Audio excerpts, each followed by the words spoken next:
നമസ്കാരം. Raf talk ഫുട്ബോളിലേക്ക് അവർക്കും സ്വാഗതം. യുവേഫ ചാമ്പ്യൻസ് ലീഗിൻ്റെ ലീഗ് ഘട്ടത്തിലെ 7ാം റൗണ്ട് മത്സരത്തിൽ ഇന്ന് FC ബാഴ്സലോണ ബെൻഫിക്കയുമായിട്ട് ഏറ്റുമുട്ടുകയാണ്.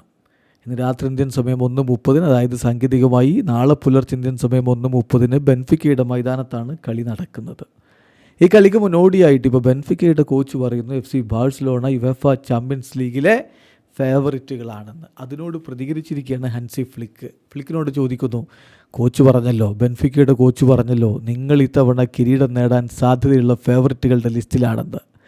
ഫ്ലിക്കിൻ്റെ മറുപടി, ഇതിൻ്റെ ഉത്തരം പറയേണ്ടത് ഇപ്പോഴല്ല, ഭാവിയിലാണ്. The future will tell if he is right or not. അദ്ദേഹം പറഞ്ഞത് ശരിയോ തെറ്റോ എന്നുള്ളത് ഭാവിയിലാണ് വ്യക്തമാവുക. ഒബ്വിയസ്ലി ഞങ്ങളുടെ ഒരു ലക്ഷ്യം അത് തന്നെയാണ്, യുവേഫ ചാമ്പ്യൻസ് ലീഗിൽ കിരീടം ചൂടുക എന്നുള്ളത് തന്നെയാണ്. പക്ഷേ കിരീടം ചൂടാൻ ഏറ്റവും ബുദ്ധിമുട്ടേറിയ കോമ്പറ്റീഷനുകളിൽ ഒന്നാണ് യുവേഫ ചാമ്പ്യൻസ് ലീഗ് എന്നുകൂടി ഇപ്പോൾ ഹാൻസി ഫ്ലിക്ക് പറയുന്നുണ്ട്. ഇപ്പോൾ ലീഗ് ഘട്ടത്തിൽ 6 കളികൾ കഴിയുമ്പോൾ 15 പോയിൻറ്റോടെ ബാഴ്സലോണ 2ാം സ്ഥാനത്താണ്.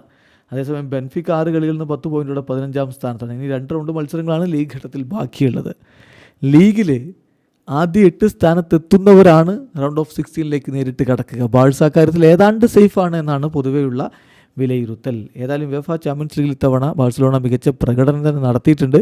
കിരീടത്തിലേക്ക് പോകാൻ കഴിയുമ്പോൾ അത് കാത്തിരുന്ന് കാണേണ്ടതാണ്. അതേസമയം ലാലീഗയിൽ അവർ ഇപ്പോൾ അത്ര മികച്ച രൂപത്തിലല്ല. എന്നാലും ലാലീഗ എന്ന കിരീട സ്വപ്നം കൈവിട്ടിട്ടില്ല എന്ന് തന്നെ ഫ്ലിക്ക് ഇന്നലെ പറഞ്ഞു. We will continue to fight for LaLiga. We will see what happens. ലാലീഗയ്ക്ക് വേണ്ടിയിട്ടുള്ള ഞങ്ങളുടെ പോരാട്ടം തുടരും. എന്ത് സംഭവിക്കുമെന്ന് കാത്തിരുന്ന് കാണാമെന്ന് അദ്ദേഹം പറയുന്നു. ഇവിടെ അവസാനിക്കുന്ന ഫുട്ബോൾ ലോകത്തെ കൂടുതൽ വിശേഷങ്ങളുമായി റാഫ് ടോക്സ് വീഡിയോ എത്താം.